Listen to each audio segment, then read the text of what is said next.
जय हिंद दोस्तों। आप सभी का स्वागत है GK Vikram study tube channel में। दोस्तों, आज की इस वीडियो में देखेंगे समान ज्ञान के टॉप 40 महत्वपूर्ण प्रश्न जो आपके आने वाले सभी एग्जामों में पूछे जाएंगे। तो दोस्तों, आप लोग इस वीडियो को पूरा देखिएगा। चलिए दोस्तों, इस वीडियो को शुरू करते हैं। पहला क्वेश्चन, क्षेत्रफल के अनुसार विश्व का सबसे छोटा देश कौन है?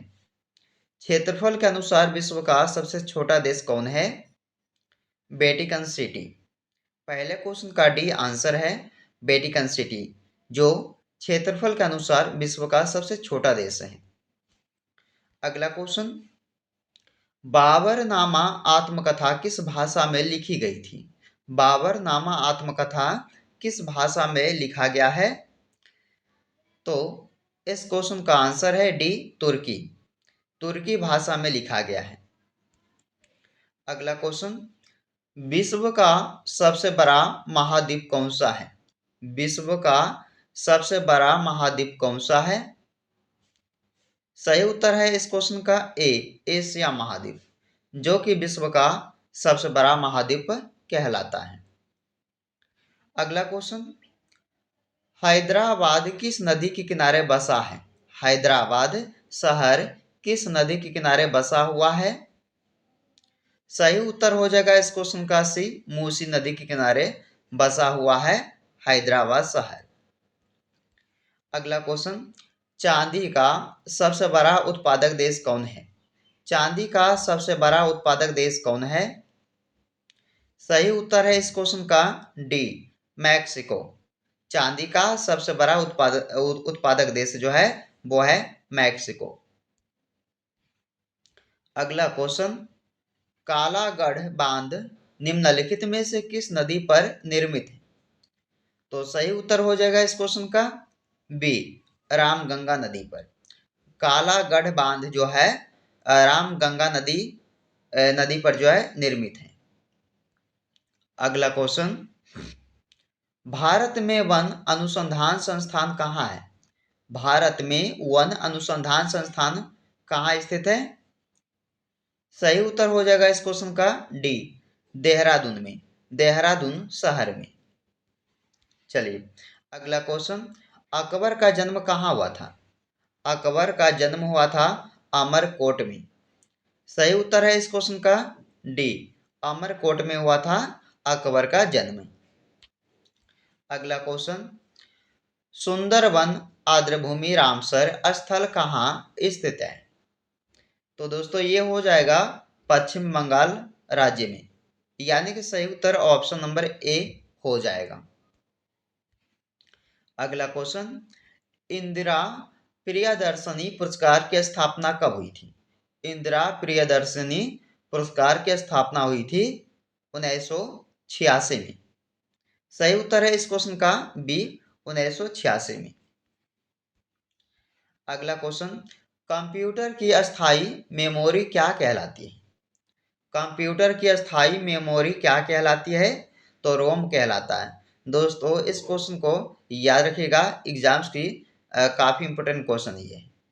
चलिए अगला क्वेश्चन, कांग्रेस का उदारवादी और उग्रवादी दलों में विभाजन किस अधिवेशन में हुआ? कांग्रेस का उदारवादी और उग्रवादी दलों में जो है विभाजन हुआ था सूरत अधिवेशन में। सही उत्तर है इस क्वेश्चन का भी, सूरत अधिवेशन में। तंजौर का बृहदेश्वर मंदिर किसने बनवाया था? तंजौर का बृहदेश्वर मंदिर को किसने बनवाया था? चलिए सही उत्तर है इस क्वेश्चन का डी, राजराजा चोल प्रथम ने बनवाए थे। अगला क्वेश्चन, सोयाबीन में प्रोटीन का प्रतिशत कितना होता है? सोयाबीन में प्रोटीन का प्रतिशत कितना होता है? तो 42% होता है। दोस्तों इस क्वेश्चन का सही उत्तर है सी ऑप्शन, 42% होता है सोयाबीन में प्रोटीन का। चलिए अगला क्वेश्चन, कैप्सूल का आवरण किसका बना होता है? स्टार्च का। सही उत्तर ऑप्शन ए, स्टार्च का बना होता है कैप्सूल का आवरण। दादरा और नगर हवेली की राजधानी क्या है? दादरा और नगर हवेली की राजधानी कौन सा हो जाएगा? सिलवासा हो जाएगा। सही उत्तर सी, सिलवासा। चलिए अगला क्वेश्चन है, शहद का प्रमुख घटक कौन सा है? शहद का प्रमुख घटक इनमें से कौन सा हो जाएगा? फ्रैक्टोज। दोस्तों सही उत्तर है इस क्वेश्चन का डी, फ्रैक्टोज। चलिए अगला क्वेश्चन, दूसरी पंचवर्षीय योजना का मुख्य उद्देश्य क्या था? दूसरी पंचवर्षीय योजना का मुख्य उद्देश्य क्या था? औद्योगिक विकास। इस क्वेश्चन का डी सही उत्तर है, यह दूसरी पंचवर्षीय योजना का मुख्य उद्देश्य था औद्योगिक विकास। अगला क्वेश्चन, मानव सौंदर्य का अध्ययन किससे संबंधित है? मानव सौंदर्य का अध्ययन जो है यह संबंधित है कैलोलॉजी से। कैलोलॉजी दोस्तों सही उत्तर डी इस क्वेश्चन का हो जाएगा। 20 नंबर क्वेश्चन है, अमृतसर की संधि कब हुई थी? अमृतसर की संधि कब हुई थी? 1809 में हुआ था। इंपोर्टेंट क्वेश्चन है दोस्तों, 1809 ईस्वी में अमृतसर की संधि हुई थी। चलिए, निम्न में से कौन सा प्रथम कंप्यूटर वायरस है? निम्न में से कौन सा प्रथम कंप्यूटर वायरस है? चलिए सही उत्तर है इस क्वेश्चन का भी, क्रीपर। क्रीपर जो है ये प्रथम कंप्यूटर वायरस है। 22 नंबर क्वेश्चन, पोलियो रोग इनमें से किस प्रकार के जीव के कारण होते हैं? पोलियो रोग इनमें से किस प्रकार के जीव के कारण होता है?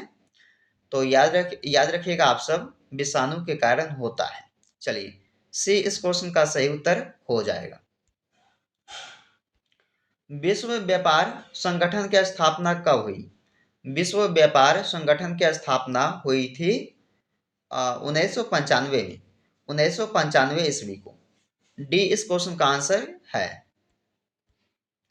1872 में वायसराय लॉर्ड मेयो की हत्या कहाँ हुई थी? सही उत्तर है इस क्वेश्चन का डी, पोर्ट ब्लेयर में। दोस्तों 1872 में वायसराय लॉर्ड मेयो की हत्या पोर्ट ब्लेयर में हुई थी। 25 नंबर क्वेश्चन है, कौन सा पक्षी पीछे की ओर उड़ सकता है? गुंजन पक्षी। चलिए सही उत्तर है दोस्तों गुंजन पक्षी, जिसे हमिंग बर्ड कहते हैं। चलिए अगला क्वेश्चन, वर्तमान में भारत में उच्च न्यायालयों की संख्या कितनी है? 25 यानी कि 25 है। याद रखिएगा ऑप्शन नंबर ए सही है इस क्वेश्चन का। वर्तमान में भारत में उच्च न्यायालयों की संख्या 25 है। अगला क्वेश्चन, ऋग वैदिक काल में रावी नदी को क्या कहा जाता है? ऋग वैदिक काल में रावी नदी को कहा जाता है पारुसनी। पारुसनी कहा जाता है दोस्तों। इस क्वेश्चन का सही उत्तर डी ऑप्शन हो जाएगा। चलिए अगर किसी भी क्वेश्चन का आंसर आप लोगों को पता होगा तो कमेंट करके आप लोग आंसर बताइएगा। इबादत खाने की स्थापना का श्रेय निम्न में से किसको जाता है दोस्तों? तो इबादत खाने की स्थापना का श्रेय जो है अकबर को जाता है, अकबर को। यानी कि आंसर इस क्वेश्चन का सही हो जाएगा ऑप्शन ए। चलिए अगला क्वेश्चन, विश्व स्वास्थ्य दिवस कब मनाया जाता है? विश्व स्वास्थ्य दिवस कब मनाया जाता है? सही उत्तर है इस क्वेश्चन का ए, 7 अप्रैल को। 7 अप्रैल को विश्व स्वास्थ्य दिवस मनाया जाता है। चलिए अगला क्वेश्चन, दूरी की इकाई निम्नलिखित में से कौन सी है? तो दूरी की इकाई हो जाएगा क्या? प्रकाश वर्ष। प्रकाश वर्ष यानी कि इस क्वेश्चन का डी सही उत्तर हो जाएगा। चलिए अगला क्वेश्चन, एंजाइम मूलतः किस प्रकार का पदार्थ होता है? तो एंजाइम मूलतः जो है ये प्रोटीन प्रकार का पदार्थ होता है। यानी कि इस क्वेश्चन का सही उत्तर हो जाएगा बी, प्रोटीन प्रकार का। चलिए 32 नंबर क्वेश्चन है कि कौन सी शर्करा तत्काल ऊर्जा प्रदान करती है? कौन सी शर्करा तत्काल ऊर्जा प्रदान करती है? सही उत्तर है दोस्तों इस क्वेश्चन का ए, ग्लूकोज। अगला क्वेश्चन, शरीर का सबसे कठोर तत्व कौन सा है? शरीर का सबसे कठोर तत्व कौन सा है? एनामिल। एनामिल यानी कि इस क्वेश्चन का सही उत्तर डी हो जाएगा। दोस्तों सारे क्वेश्चन काफी इंपॉर्टेंट है, तो ध्यान से इस वीडियो को पूरा वॉच कीजिएगा आप सब। कोशिका का पावर हाउस किसे कहा जाता है? कोशिका का पावर हाउस किसे कहा जाता है? सही उत्तर है इस क्वेश्चन का ए, माइटोकॉन्ड्रिया को। माइटोकॉन्ड्रिया को कहा जाता है कोशिका का पावर हाउस। चलिए 35 नंबर प्रश्न है, लाल रक्त कणिकाओं का निर्माण शरीर के किस भाग में होता है? तो लाल रक्त कणिकाओं का निर्माण जो है शरीर के अस्थि मज्जा भाग में किया जाता है, यानी कि सही उत्तर हो जाएगा इस क्वेश्चन का ए। अगला क्वेश्चन, पेंगुइन पक्षी कहाँ पाया जाता है? पेंगुइन पक्षी जो है ये पाया जाता है अंटार्कटिक में। सही उत्तर हो जाएगा इस क्वेश्चन का डी। चलिए अगला क्वेश्चन, नेत्रदान में नेत्र के किस भाग का दान किया जाता है? नेत्रदान में नेत्र के कॉर्निया भाग को जो है दान किया जाता है। सही उत्तर हो जाएगा इस क्वेश्चन का ए। चलिए, किस विटामिन में कोबाल्ट पाया जाता है? देखिए, किस विटामिन में कोबाल्ट पाया जाता है? तो विटामिन B12, यानी कि विटामिन B12 में जो है कोबाल्ट पाया जाता है। अगला क्वेश्चन, विटामिन डी की कमी से कौन सा रोग होता है? विटामिन डी की कमी से दोस्तों ये रोग होता है कौन सा? रिकेटस। रिकेटस रोग होता है विटामिन डी की कमी से। याद रखिएगा, वेरी इंपॉर्टेंट क्वेश्चन है, ऑप्शन नंबर ए सही हो जाएगा। चलिए दोस्तों, आज की इस वीडियो का लास्ट का क्वेश्चन है 40 नंबर, कि विटामिन ई की कमी से कौन सा रोग होता है? विटामिन ई की कमी से जो है कौन सा रोग होता है? स्कर्वी, बेरीबेरी, बांझपन या पेलाग्रा। चलिए, विटामिन ई की कमी से जो है बांझपन बांझपन रोग होता है। चलिए, इस क्वेश्चन का सी राइट आंसर हो जाएगा। तो दोस्तों, हमने जो है समान ज्ञान जीके का टॉप 40 इंपॉर्टेंट प्रश्न इस वीडियो में देखे हैं, जो आपके सारे एग्जाम में बार बार पूछे जाते हैं। तो दोस्तों, इस वीडियो को आप सब पूरा जरूर देखिएगा, और वीडियो पसंद आए तो लाइक करके शेयर कीजिएगा दोस्तों के यहाँ। चलिए, फिर मिलता है आपसे एक नई वीडियो में। जब तक आप लोग इस वीडियो में बने रहिए।